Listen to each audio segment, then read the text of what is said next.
Hi everyone, today we're going to be looking at some different techniques that you can do with embossing folders. I think that embossing folders are quite underrated really, and they are something that I use a lot in my card making, and I think there are so many different techniques you can do with them. And if you're like me and you like quite contemporary, quite simple card designs, having an embossed background, even if it's sort of tone on tone, really does make a difference to your cards. So I thought we'd have a look at some different techniques. So before I dive in to show you the techniques, I thought I would just mention about the different brands of embossing folders and different sort of types. Most of mine are Sizzix because I do work for Sizzix, but I have got quite a selection that I've built up over the years really, and there are some slight differences within different brands. So let me just show you. First of all, let's start with the Sizzix. This is what I would call a standard embossing folder. With Sizzix embossing folders, they're white, the sort of standard design. And then more recently, they've brought out 3D embossing folders. You can see straight away, these are quite substantial. They're thicker than the standard embossing folders, probably about double the thickness. So although the principle is the same, you sandwich your card in between the two sides of the folder. With the 3D embossing folders, you get a much deeper impression, and because this is thicker, for the big, if you're using it with a big shot, you would take away one of your cutting pads and just put one cutting pad on top instead of sandwiching. So obviously if you're using these in different brands of machines, you might need to play around with your plate combination to get that to work.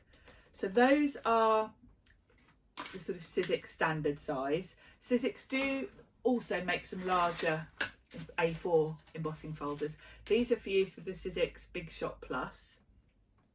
I do like this A4 format, not for everyday card making, but they're really useful if you've got some of the larger sort of box dies and things like that, and you might want to emboss. They're also good if you're if you've got any of the journals, things like that. So there's no difference really between the standard and the large, only the size different, the thickness and the principle of using it is the same. So just thought I'd mention that.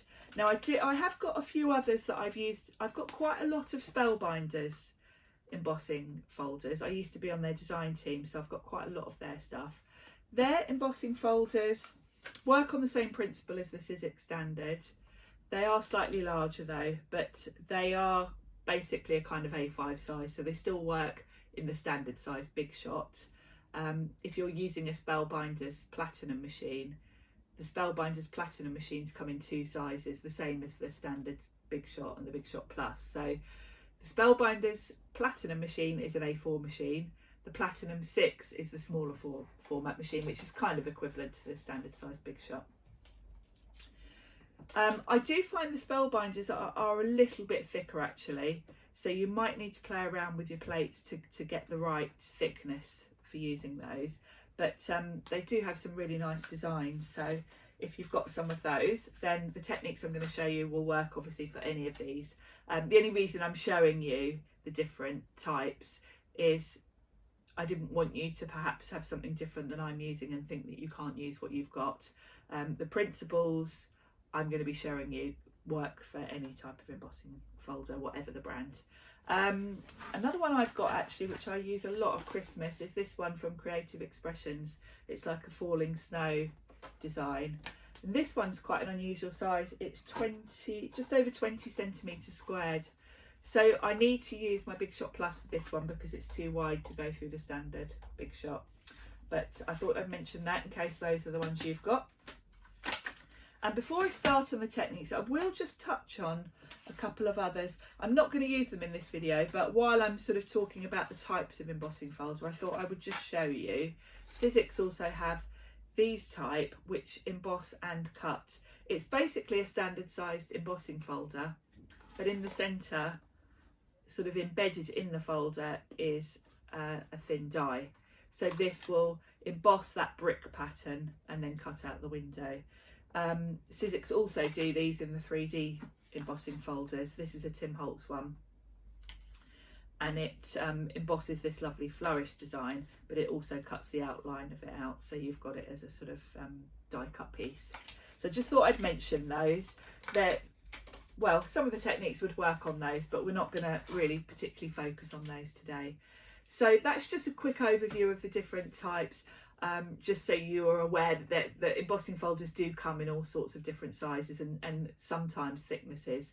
So if you're watching my video where I'm using one particular embossing folder and the ones you've got don't seem to be working, it's probably just because of the thickness. So have a play around with your plate combinations.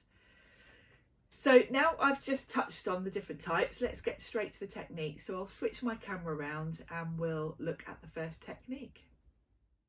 So the first technique we're going to look at is sanding, and to do that we need a particular type of cardstock, basically a cardstock that's got a different colour or a white core to it. The first pack we're looking at here is the Tim Holtz Idea-Ology card packs. This is the classic one, but they do come in various colours. And you'll see here it's got a colour on the front, but the back is a craft card. So if I tear it, it will reveal the craft. So it's going to do the same thing when I emboss it and then sand it. So I'll just pop that scrap inside one of my embossing folders and run that through. And then I'll pop that to one side. We'll do all the sanding at the end. So the next card I've got is Coordinations. There were a whole different range of cardstocks available in this Coordinations range, and I think they've now been bought by Crafter's Companion. My cardstock is all quite old, so I'm not quite sure what's still available now, but have a look at the Crafter's Companion or do a Google search for Coordinations. This particular one I've grabbed is a red colour, but when it's sanded, you can see where I've torn it, it's a kind of lighter pink, so that's a nice effect. Now this pack here I have had for years, and I'm pretty sure they've discontinued this particular range, which is a shame because I love this variety. Basically the front is a white finish, but you sand it to reveal the colour underneath, and the colours on this are lovely. So if anyone knows anyone at Crafter's Companion that can get them to bring this one back, please ask them. I did buy as many as I could get at the time, so I've got quite a good stock of it actually, but it is one of my favourites. So you can see there, it's white on the front, but I've picked that lovely beige colour. So I'll pop my machine out the way and we'll give these all a sand and see what it reveals. So this is the Tim Holtz one, and this, as you can see, as I sand it, reveals that lovely craft. So this one I think is great for a distressed sort of look. Next up is the Coordinations, and this is revealing just a lighter shade of the same colour. So that's quite a subtle emboss, I think, and again, really lovely effect and a bit distressed looking. And then lastly, my favourite, the whitewash finish. And this one is going to reveal that lovely beige underneath. So that's the sanding technique. Next up, we're going to look at some black cardstock. So I've grabbed a sheet of black card. This is just Sizzix cardstock. And this time we're using one of the 3D embossing folders. So I've given my card a quick spritz with water just to soften the fibres in it. Because these 3D folders are much deeper, it really does help if you give your card a quick spritz with water before you run it through. You can see there it's a beautiful deep emboss. So because I've got that lovely really deep embossing, I want to highlight that, and the reason I've picked black cardstock is because we're going to add some waxes. These are Prima Finnabair waxes, and the ones I've grabbed first are the Opal magic waxes. These are a kind of iridescent, they've got like an interference quality to them. The first one I used is Royal Rose, which has got a purple kind of colour to it. This one is Green Brocade, which obviously has got a green hint to it. And this one now is Vintage Silk, which has got a kind of gold look to it. Then that's all the opals I've got. So then I've also grabbed a couple of the metallic. I've got, this one is white gold. And then the last one I'm going to use is rose gold. These are more metallic than interference, but on the black they really do give quite a dramatic look. So that is waxing on black cardstock, which is very dramatic. Next up we're going to look at white cardstock. And what we're going to do with the white is we are going to ink up our embossing folder before we use it. I'm using oxide ink. Any ink will do for this, but I do like using oxides because you do tend to get a really solid inking with the oxide ink. And all I'm going to do is pop my card inside, and this will kind of give us a letterpress type effect. So I'll just run that through my machine, and you'll see that the effect we get is quite dramatic actually, because it's quite a strong colour. You do want to wipe off any excess ink with a baby wipe, just because otherwise you'll get ink on your next project. But I think this is quite a good effect to use with the embossing folders. The next technique, we're going to be using a 3D embossing folder again, but this will work with any embossing folder, it doesn't have to be 3D. And I've grabbed some light grey cardstock this time. What I'm going to do with this one is add some paint to give a bit of a distressed sort of look to the background. So I've embossed that from grey card, and I've used this embossing folder is called Fallen Leaves. And I've grabbed 2 different paints. These are distress acrylic paints. You can use any sort of acrylic paint for this, and you do want to make sure that your brush is dry. I'm basically dry brushing a bit of colour here and there. If your brush is wet, it's going to be too saturated and the colour will spread. I just want little flicks of colour really, so by keeping the brush dry and just really lightly running it over, I've just got this little bit of colour going on in the background. And I'm going to quickly dry that, but then I think that this needs something a bit more. So what I'm going to do next is add some wax to this, because I've got all that lovely embossing. I want to highlight some of the areas. So I've grabbed the Prima waxes that we used earlier. This is the white gold. But as you can see, it's not that striking on this grey card, nowhere near as dramatic as it was on the black. So I've decided I'm going to grab some brighter wax for this. This is Pentart Gold wax, and it just is much stronger colour. So I'm just going to put a little bit here and there. I'm just highlighting really the veins on the leaves.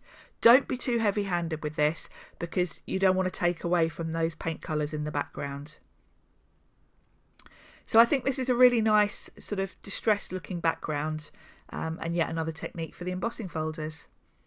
And lastly, we're just going to look at some metallic card. I've got 3 different types here. These 2 gold ones are Sizzix cardstock, the Opulent cardstock. And then the rose gold one there is the Tim Holtz one we used earlier with the Kraft background. So as you remember, the Kraft background one, you can sand it. And if you use it with metallics, there's an extra sort of layer really, because you've got the Kraft card, and I guess in order to colour it with the rose gold, they probably have to coat it with the metallic, and I think underneath the rose gold there's kind of more of a silver. So if you give it a light sanding, you'll just reveal the silver. If you keep going, you'll reveal the Kraft underneath. So that gives you even more options really. You can stick with just the silver, or you can keep going and reveal the Kraft. But I think what looks really good is if you do a bit of both. So lightly sand some of it, but then go over a particular area even more. And then that's going to give you a really distressed look. You can see here I've gone over the Kraft, over it in some areas, and it's probably hard to see on camera, but I'll go over it a little bit more, just to try and highlight where the Kraft is. And of course the Kraft doesn't have any shine to it, so you'll get the silver will still have a bit of shine, but it will look like brush metal really, because it's been sanded. Here I can just see here in the centre of some of these raised areas, you can see the Kraft peeping through. So that's a really nice effect, and another way to use metallics with them really. There we go, and you can see the gold, the brush gold I think is my favourite actually. I prefer that to the really shiny metallic. So let's bring everything in and just remind ourselves of what we've looked at.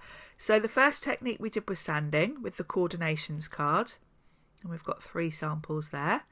Next up was the black card with the waxes, which is very dramatic. After that we inked up our embossing folder with oxide ink. Then we painted and added a bit of wax. And lastly we used some different types of metallic card. So I hope those techniques have given you some ideas and some inspiration. I'll show you now just a few samples of cards that I've already made using these techniques, which hopefully will give you some ideas. And obviously don't forget, you don't need the embossing folders I've got. Have a look at which ones you've got already and see what you can do with them. I'll put details in the description box below on YouTube of all the products I've used in case you do want to get hold of any of the things I've used. But I hope this has been useful, and thank you ever so much for watching, and I will see you soon. Thanks. Bye.